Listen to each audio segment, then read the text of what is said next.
magacayga waa Samiir Axmed Maxamuud, gabar injineer ku nool magaalada Muqdisho. Aniga waxaa wax ku soo bartay wadanka gudihiisa iyo dibadiisaba. Marka waxaa dareemi karnaa isbedel weyn Soomaaliya way gaartay alxamdulillah. Laakiinse waxaa jirto mar walba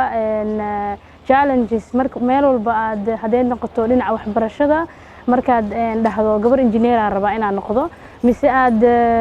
wax ka sareeya adiga hami u leedahay ay jiraan waxa mar walba challenge ku qabanayo inaad tahay gabar oo lagu liidayo lagu dhahayo laga yaabay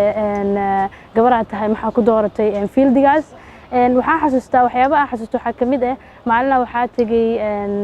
site inaan soo sameeyno naqshad guri markaas la dhisay marka meesha tagay ninka tabcan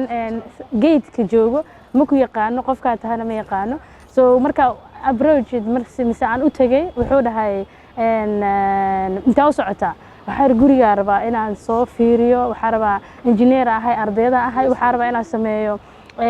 wax yaro designing waxyaabo ku saabsan niman engineerna hore ugu soo sharaxay laakiin asaga gate-ka jooga marka maalintaas waxay ku dhacay waxa kamid ah inuu dhahay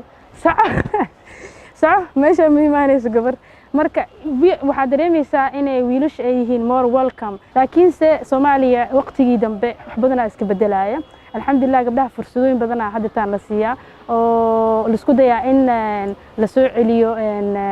qaabkii hore ahaayeen gabdho waxa haysan jirnay diyaarado wado waxa lahayn gabdho injineer ah oo field walba ku jiro gabdhahana waxay ka qaataan role weyn si ay u soo celi lahaayeen Soomaaliya waxay ahaan jirtay qaabka hore ahaan jirtay waxay ku leeyihiin garab weyn waa dadka soo kiciyo jiilkeena yar marka gabadha waxa laga rabaa mar walba inay ku dhiiranaato ahamiyada ay ku leedahay magaaladeeda iyo wadanka ay joogto inaysan mid yar ahayn ay ku dhiiratana mar walba inay wax weyn ka qaban karto waxaan ku shajicinaa gabdhaha engineerinka